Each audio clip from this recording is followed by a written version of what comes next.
Morning my dear students. आज की इस क्लास में हम लोग क्लास 12th बायोलॉजी के मोस्ट इम्पॉर्टेंट 35 लॉन्ग क्वेश्चनों की बात करेंगे बेटा। इन्हीं क्वेश्चनों से आपके जो 3 मार्क्स के क्वेश्चन होंगे वो भी कवर होंगे और 5 मार्क्स के क्वेश्चन भी कवर होंगे। जैसा कि आप लोगों को पता है बेटा कि आपका जो पेपर होता है उसमें 36 मार्क्स के क्वेश्चन पूछे जाते हैं बेटा। आपके 3 मार्क्स वाले कौन से बेटा 3 मार्क्स के, और 15 मार्क्स के पूछे जाते हैं लॉन्ग क्वेश्चन। 15 मार्क्स के कौन से होते हैं बेटा लॉन्ग क्वेश्चन, जो कि 5 मार्क्स के होते हैं बेटा। तो टोटल आपका ये जो पेपर होता है बेटा ये 51 मार्क्स का हो जाता है। तो अगर आप ये जो मैं यहाँ पे 35 क्वेश्चन बता रहा हूँ, आप इन 35 क्वेश्चनों को अच्छी तरह से तैयार करके जाते हैं तो आपके 70 में से 51 मार्क्स जो हैं बिल्कुल क्लियर हो जाएंगे। इसमें आपको कोई वो नहीं, सिर्फ इन 35 क्वेश्चनों को आप पढ़ लीजिए, आपको 51 मार्क्स लाने से कोई भी नहीं रोक सकता। इसमें मैंने जितने भी आपके क्वेश्चनों को सेटअप किया है बेटा वो क्वेश्चन कुछ इस तरह से सेटअप किया है कि जो पिछले 10 सालों में सबसे ज़्यादा बार पूछे गए हैं और मोस्ट इंपॉर्टेंट क्वेश्चन है जो हर साल किसी न किसी सेट में जरूर रहा है, उन क्वेश्चनों को मैं आपके लिए लाया हूं और इसके लिए काफ़ी मेहनत करनी पड़ी है बेटा। तो इन क्वेश्चनों को आप अच्छी तरह से इनको तैयार कर लीजिएगा। अभी भी आपके पास आज हमारी दिनांक बेटा अगर हम लोग बात करें तो आज हमारे पास 24 तारीख, 25, 26, 27, अभी भी हमारे पास आज को लेकर के 3 दिन का समय है बेटा। और 3 दिन में इन 35 क्वेश्चनों को आप अच्छी तरह से रट कर ही जाइएगा अगर आपको बायोलॉजी में 90+ मार्क्स को गेन करना है। तो क्योंकि आप अगर इन 50 नंबर के क्वेश्चनों पे आपने अपनी पकड़ बना ली तो समझ लीजिए आपके लिए 90+ की जो राह है, जो मंजिल है, वो बहुत ज़्यादा मुश्किल भरी नहीं होगी। तो बेटा बात करते हैं कि वो कौन कौन से क्वेश्चन हैं जिनको हमको तैयार करना है बेटा। तो देखिए सबसे पहले क्वेश्चन की हम लोग बात करते हैं। तो पहला क्वेश्चन जो आपको बेटा तैयार करना है वो है आपके पास, जैव विविधता से आप क्या समझते हैं। कि जैव विविधता से आप क्या समझते हैं, इसके संरक्षण की विभिन्न विधियों का विस्तार से वर्णन करना है। जैव विविधता क्या होती है इसको बताना है और इसके संरक्षण की जितनी भी विधियां होती हैं उनको आपको डिटेल से एक्सप्लेन करना है। अगर इस क्वेश्चन की आप बात करें बेटा तो बोर्ड ने आपसे इस क्वेश्चन को 2002 में, 7 में, 9 में, 13 में, 15 में, 16 में और 22 में आपसे इस क्वेश्चन को पूछा है। चलते हैं बेटा नेक्स्ट क्वेश्चन पे। अगले क्वेश्चन की अगर बात करें बेटा तो अगला क्वेश्चन है आपके सामने बेटा, पारिस्थितिक तंत्र की परिभाषा दीजिए। जो पारिस्थितिक तंत्र है उसकी आपको परिभाषा देना है, इसके प्रमुख घटकों के नाम बताना है और इसके जो भी प्रमुख घटक हैं उनके आपको नाम भी बताना है।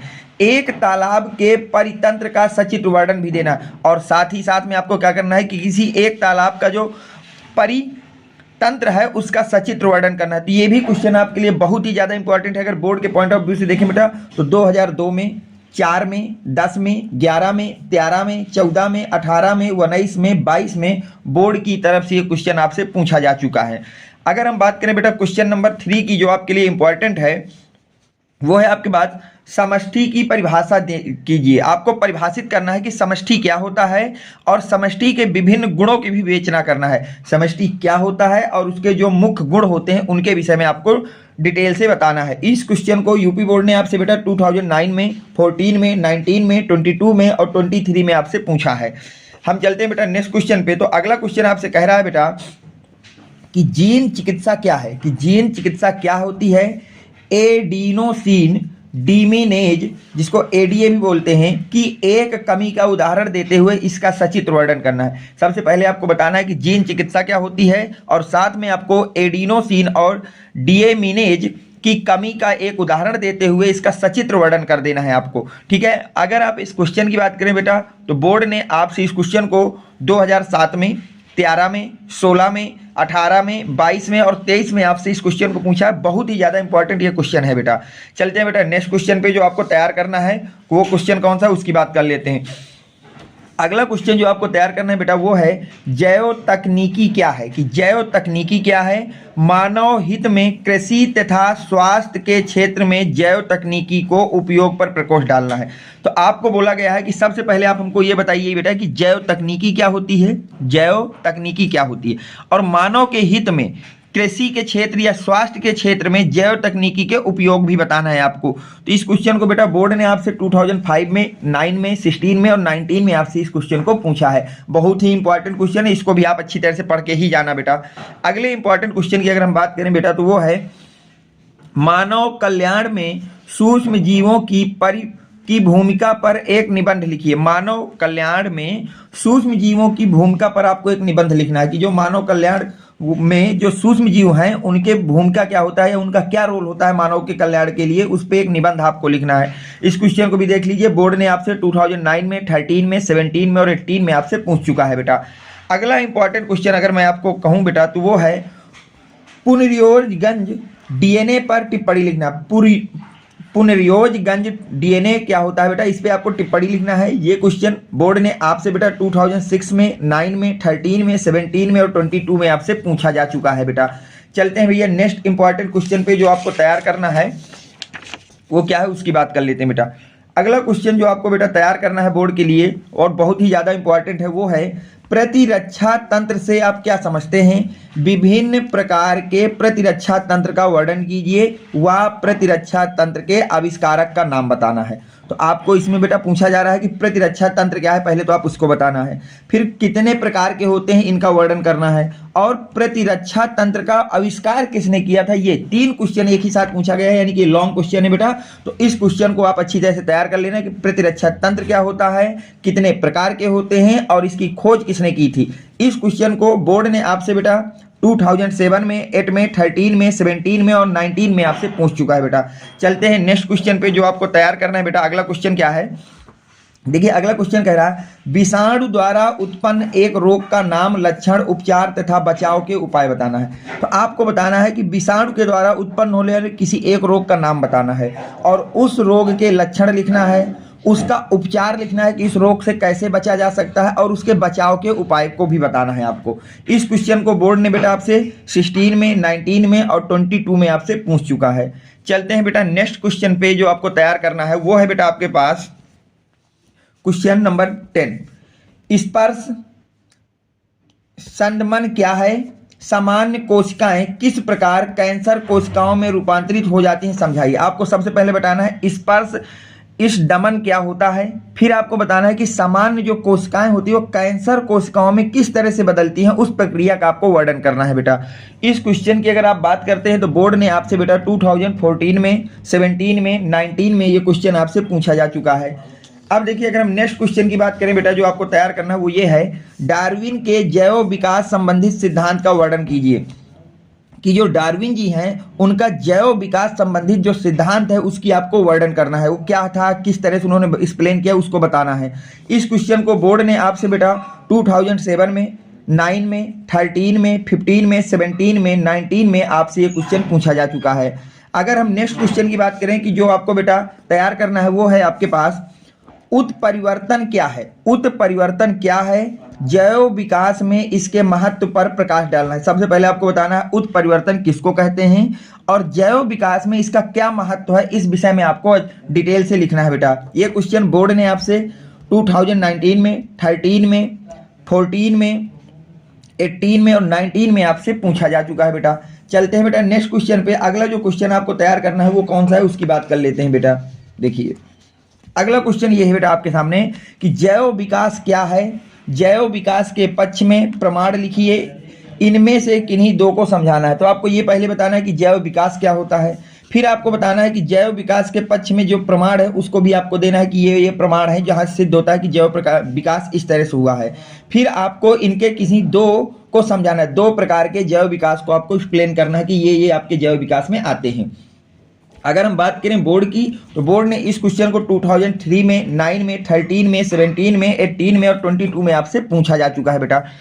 चलते हैं नेक्स्ट क्वेश्चन पे जो आपको तैयार करना है बेटा वो है अवशेषी अंग क्या है। अगला क्वेश्चन कह रहा है कि अवशेषी अंग क्या है, मनुष्य के 4 अवशेषी अंगों का उल्लेख कीजिए। तो आपको पहले तो ये बताना है कि अवशेषी अंग क्या होते हैं और साथ में आपको बेटा मनुष्य के 4 अवशेषी अंगों का उल्लेख करना है।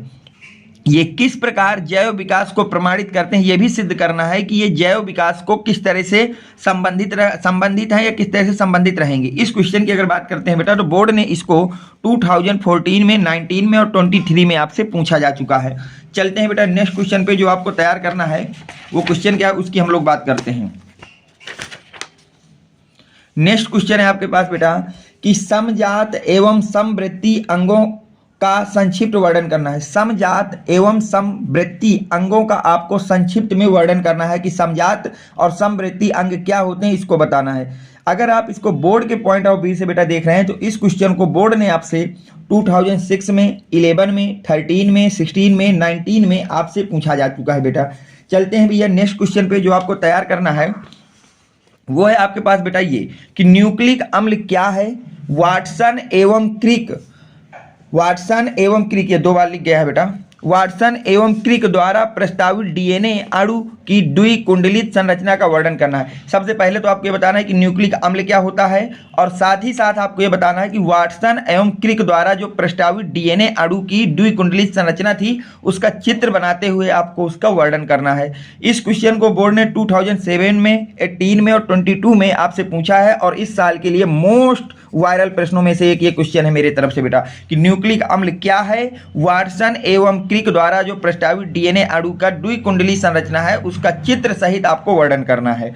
अगले क्वेश्चन की अगर बात करें बेटा, जो आपको तैयार करना है वो है आनुवांशिक कूट क्या है। आनुवांशिक कूट क्या है, इसकी मुख्य विशेषताओं का वर्णन कीजिए। सब आपको यह बताना है कि आनुवांशिक कूट क्या होती है और इसकी जो मुख्य विशेषताएं हैं उसका आपको वर्णन करना है। उसका आपको क्या करना है बेटा, वर्णन करना है। तो ये क्वेश्चन 2005 में, 9 में, 11 में, 13 में, 17 में, 22 में बोर्ड ने आपसे पूछा है। तो इस क्वेश्चन को भी याद रखना, बहुत ही ज़्यादा इंपॉर्टेंट क्वेश्चन है बेटा ये। अगर हम अगले क्वेश्चन की बात करें बेटा, तो अगला क्वेश्चन है आपके सामने बेटा लिंग सहलग्न जीन। लिंग सहलग्न जीन जो होता है, जिसे हम लक्षण की भी बोलते हैं, वंशागति किसे कहते हैं।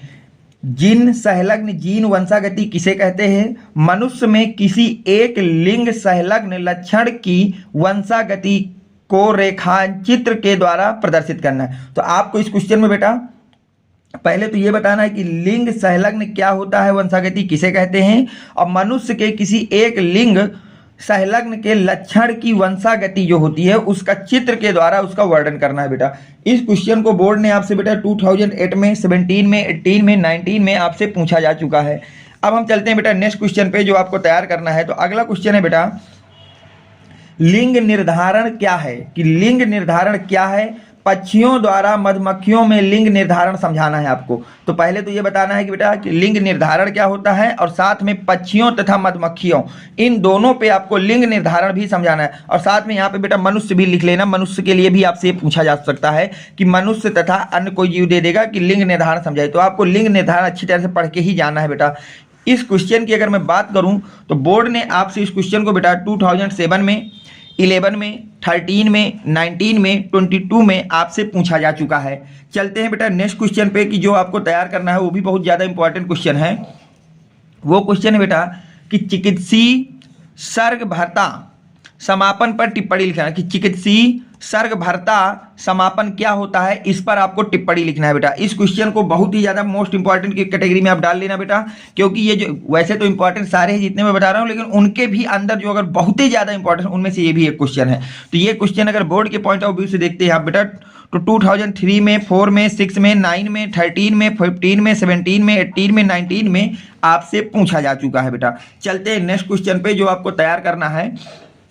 तो अगला क्वेश्चन वो है बेटा कि मेंडल का पृथक्करण का नियम क्या है। आपको ये बताना है कि जो मेंडल साहब थे उनके पृथक्करण का नियम क्या है, इसे युग्मकों की शुद्धता का नियम क्यों कहते हैं, और साथ में ये भी बताइए कि इसे युग्मकों की शुद्धता का नियम क्यों कहते हैं। उदाहरण सहित स्पष्ट करना है, और इस बात को आपको बेटा उदाहरण सहित स्पष्ट करना है। ठीक है, मोस्ट इंपॉर्टेंट इसमें भी डाल लीजिएगा बेटा कि मेंडल का पृथक्करण का नियम क्या है और इसे युग्मकों की शुद्धता का नियम क्यों कहते हैं, ये भी बताना है, और उदाहरण द्वारा इसको एक्सप्लेन करना है पूरा बेटा। इस क्वेश्चन की अगर आप बात करते हैं तो बोर्ड ने आपसे इस क्वेश्चन को बेटा 2015 में, 16 में, 18 में, 19 में आपसे पूछा है, और काफ़ी ज़्यादा फेमस क्वेश्चन है। चलते हैं बेटा क्वेश्चन नंबर 22 में। अब हम लोग बात करते हैं क्वेश्चन नंबर 22 की। किसकी बात करते हैं बेटा, क्वेश्चन नंबर 22 की। तो देखिए 22 क्या कह रहा है आपसे। क्वेश्चन नंबर 22 कह रहा है कि जनसंख्या विस्फोट एवं इसके निवारण पर टिप्पणी लिखिए कि जनसंख्या विस्फोट क्या है और इससे किस प्रकार से बचा जा सकता है। इस पे आपको एक निबंध लिखना है बेटा। इस क्वेश्चन को बोर्ड ने आपसे 2014 में, 19 में, 23 में पूछा जा चुका है, इसलिए काफ़ी फेमस क्वेश्चन है, इसको लर्न करके ही आप जाइएगा बेटा। अगले क्वेश्चन की अगर बात करें बेटा तो अगला क्वेश्चन है आपके सामने युग्मक जनन की परिभाषा लिखिए। युग्मक जनन की आपको परिभाषा लिखना है, अंडाणु जनन की क्रिया को समझाना है, साथ में युग्मक जनन क्या होता है, अंडाणु जनन की प्रक्रिया क्या होती है, अंडाणु जनन तथा शुक्राणु जनन में क्या अंतर होता है। ये एक लॉन्ग क्वेश्चन है बेटा, इसमें 4 क्वेश्चन आपसे 3 क्वेश्चन पूछे गए हैं। पहला क्वेश्चन ये पूछा जा रहा है कि युग्मक जनन क्या है, उसकी परिभाषा लिखिए, अंडाणु जनन की क्रिया विधि को लिखना है और साथ में अंडाणु जनन तथा शुक्राणु जनन में अंतर बताना है। ये क्वेश्चन 2022 में आपसे पूछा जा चुका है और ये सीबीएसई का बहुत ही फेमस क्वेश्चन, इसलिए इसको 2024 के लिए भी मोस्ट इंपॉर्टेंट की कैटेगरी में आप इसको डाल लीजिए बेटा।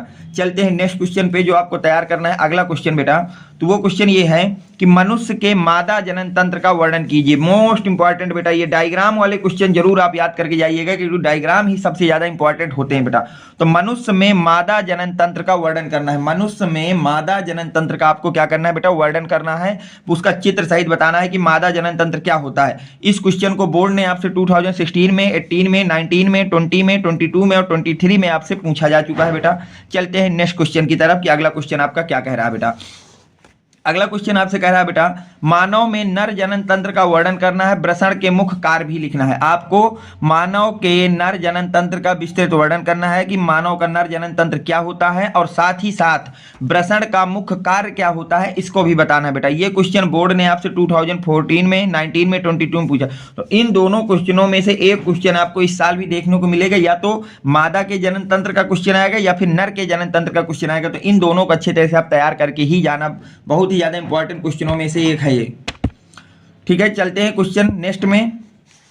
अगला क्वेश्चन देखते हैं क्या कह रहा है। तो वो क्वेश्चन आपसे कह रहा है बेटा, निम्नलिखित फलों में अंतर करना है। तो निम्नलिखित फलों में आपको क्या करना है बेटा, अंतर करना है कि फलों और लोमेंटम में क्या अंतर होता है। पहले तो ये बताना है कि फलों तथा लोमेंटम में क्या अंतर होता है। दूसरा है अस्थिल फल और भीदुर फल में क्या अंतर होता है, ये बताना है। तो ये भी मोस्ट इंपॉर्टेंट क्वेश्चन है बेटा, ये आप अच्छी तरह से तैयार कर लेना। बोर्ड ने इस क्वेश्चन को 2014 में, 18 में, 19 में आपसे पूछा जा चुका है बेटा।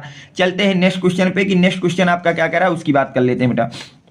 देखिए अगला क्वेश्चन आपसे कह रहा है बेटा, गुरु बीजाणु जनन क्या है, कि गुरु बीजाणु जनन क्या होता है। आवृत्त बीजी पुष्प में युग्मनज से होकर बीजांड बनने तक की विकास का वर्णन करना है। आपको सबसे पहले ये बताना है कि गुरु बीजाणु जनन क्या होता है, कि गुरु बीजाणु जनन क्या होता है, और साथ ही साथ ये बताना है कि आवृत्त बीजी पुष्प में युग्मनज से लेकर बीजांड बनने तक का जो विकास होता है उसको पूरा तरह से वर्णित करना है कि किस तरह से युग्मज से कौन कौन से स्टेर होते हैं और जिसके बाद आपका बीजांड बनता है, यहाँ तक की जो पूरी क्रिया विधि उसको एक्सप्लेन करना है आपको बेटा। इस क्वेश्चन को बोर्ड ने आपसे 2007 में, 16 में, 18 में, 19 में आपसे पूछा जा चुका है बेटा। चलते हैं क्वेश्चन नंबर 28 में, वो क्या कह रहा है उसको देख लीजिए बेटा। क्वेश्चन नंबर 28 कह रहा है कि महिला के प्रजनन तंत्र एक नामांकित चित्र बनाना है, कि महिला का जो प्रजनन तंत्र होता है उसका एक नामांकित चित्र बनाना है। इसको भी आप अच्छी तरह से तैयार कर लेना बेटा कि महिला का प्रजनन तंत्र का एक नामांकित चित्र आपको बनाना है। ये क्वेश्चन बोर्ड ने आपसे 2009 में, 13 में, 18 में और 22 में आपसे पूछा जा चुका है और काफी फेमस क्वेश्चन है। तो इसको आप अच्छी तरह से तैयार कर लेना कि महिला का प्रजनन तंत्र क्या होता है और इसका एक सचित्र वर्णन आपको बना देना। बहुत ही ज्यादा मोस्ट इंपॉर्टेंट, डायग्राम वाले क्वेश्चनों को तो बिल्कुल आप घोल के पी जाइए 2-3 दिन के अंदर बेटा, इतने ज्यादा इंपॉर्टेंट ये क्वेश्चन है। चलते हैं बेटा क्वेश्चन नंबर 29 में, कि क्वेश्चन नंबर 29 आपका क्या कह रहा है उसकी बात करते हैं हम लोग। क्वेश्चन नंबर 29, हाँ एक मिनट बेटा।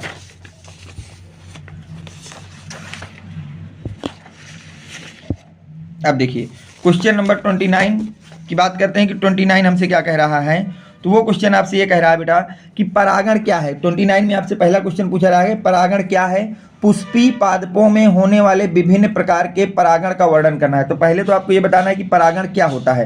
पहला तो क्वेश्चन यही है कि परागण क्या होता है, और साथ में आपको ये बताना है कि पुष्पी पादपों में होने वाले विभिन्न प्रकार के परागण का वर्णन करना है। परागण क्या है और पुष्पी पादपों में जितने भी प्रकार के परागण होते हैं उन सबका वर्णन करना है। जीवीय परागण कर्मकों के बारे में उल्लेख करना है, और जीवी परागण कर्मकों के बारे में आपको उल्लेख करना है बेटा। ये भी बहुत ही ज्यादा इंपॉर्टेंट क्वेश्चन है, मोस्ट इंपॉर्टेंट की कैटेगरी में इसको भी आप डाल लीजिएगा बेटा। चलते हैं क्वेश्चन नंबर 30 में। क्वेश्चन नंबर 30 आपसे कह रहा है बेटा, वंशागति को परिभाषित कीजिए, मेंडल के स्वतंत्र अभ्युवन के नियम का वर्णन कीजिए। सबसे पहले आपको वंशागति के को परिभाषित करना है कि वंशागति क्या होती है, इसको बताना है, और साथ ही साथ आपको यह भी बताना है कि मेंडल का स्वतंत्र अपव्यूहन का जो नियम है उसका आपको वर्णन करना है कि मेंडल के स्वतंत्र अपव्यूहन के नियम का आपको क्या करना है बेटा, वर्णन करना है। तो वंशागति को परिभाषित करिए और साथ ही साथ मेंडल के जो स्वतंत्र अपव्यूहन का नियम है उसका भी आपको वर्णन करना है। तो ये क्वेश्चन नंबर 30 हो गया बेटा, जिसको 2006 में, 9 में, 13 में, 18 में, 22 में आपसे बोर्ड ने पूछा था बेटा। चलते हैं बेटा क्वेश्चन नंबर 31 की बात करते हैं कि 31 आपका क्या है। देखिए क्वेश्चन नंबर अगर 31 को आप देखें बेटा तो उसमें आपसे कह रहा है पारिस्थितिक पिरामिड या सूची स्तंभ जिसको बोलते हैं क्या है। सबसे पहले तो आपको बताना है कि पारिस्थितिक पिरामिड क्या होता है। संख्या और जैव भार की सूची स्तंभों का उदाहरण सहित वर्णन करना है, और जो आपकी संख्या तथा जैव भार की सूची है, सूची स्तंभ है, उनका उदाहरण सहित आपको वर्णन करना है। इस क्वेश्चन को बोर्ड ने आपसे 2011 में, 18 में, 19 में आपसे पूछा जा चुका है, इसलिए ये वाला क्वेश्चन भी मोस्ट इंपॉर्टेंट की कैटेगरी में है। अगला क्वेश्चन है बेटा कि पुष्पी पादपों में लघु बीजाणु जनन का सचित्र वर्णन करना। पुष्पी पादपों में आपको लघु बीजाणु जनन का सचित्र वर्णन करना है कि लघु बीजाणु जनन क्या होता है, इस विषय में डिटेल से आपको बताना है। इस क्वेश्चन को बोर्ड ने आपसे बेटा 2008 में, 11 में, 13 में, 17 में, 19 में, 22 में और 23 में आपसे पूछा जा चुका और काफी ज्यादा फेमस क्वेश्चन है, तो इसको भी तैयार कर लेना बेटा, मोस्ट इंपॉर्टेंट क्वेश्चन है ये। पुष्पी पादपों के लघु बीजाणु जनन का सचित्र वर्णन। चलते हैं क्वेश्चन नंबर 33 में बेटा। 33 देखिए क्या कह रहा है, आवृत बीजी पौधों में लघु बीजाणु जनन प्रक्रिया का सचित्र वर्णन कीजिए। आवृत बीजी जो पौधे होते हैं उसमें बेटा लघु बीजाणु जनन प्रक्रिया का आपको सचित्र वर्णन करना है कि आवृत बीजी पौधों में लघु बीजाणु जनन की जो प्रक्रिया है उसका सचित्र वर्णन आप करिए। बहुत ही ज्यादा मोस्ट इंपॉर्टेंट क्वेश्चन है बेटा ये, और इसको कब कब बोर्ड ने पूछा तो देख लीजिए, 2004 में, 8 में, 9 में, 10 में, 13 में, 14 में, 15 में, 16 में बोर्ड ने आपसे इसको पूछा है। चलते हैं क्वेश्चन नंबर 34 में बेटा।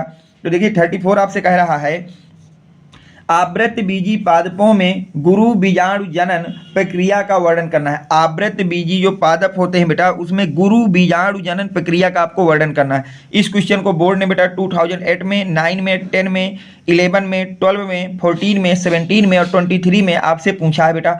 और आज की क्लास का हम लास्ट मोस्ट इंपॉर्टेंट क्वेश्चन देखने जा रहे हैं, वो क्वेश्चन है बेटा आपका आवृत बीजी पौधों में निषेचन की क्रिया का वर्णन कीजिए कि आवृत बीजी जो पौधे होते हैं उनमें निषेचन की क्रिया किस प्रकार से होती है उसका वर्णन करना है। निषेचन के बाद पुष्प में होने वाले परिवर्तन का भी वर्णन करना, और निषेचन के बाद पुष्प में जो परिवर्तन होते हैं उसका भी आपको वर्णन करना। ये क्वेश्चन बोर्ड ने आपसे 2008 में, 11 में, 12 में, 20 में और 22 में पूछा है, और मोस्ट इंपॉर्टेंट क्वेश्चन। तो आज की इस क्लास में बेटा मैंने आपको 35 मोस्ट इंपॉर्टेंट बायोलॉजी के लॉन्ग क्वेश्चन को बताएं। अगर आप इन 35 क्वेश्चनों को अच्छी तरह से तैयार करके बोर्ड में जा रहे हैं तो आप बिल्कुल श्योर हो जाइए कि आपको 50 मार्क्स लाने से कोई भी ताकत रोक नहीं सकती है। इस बात को समझ लीजिए अच्छी तरह से। उम्मीद करता हूं कि ये वीडियो आपको पसंद आया होगा, तो प्लीज वीडियो को लाइक करें, चैनल को सब्सक्राइब करें। Thanks for watching, next video coming soon.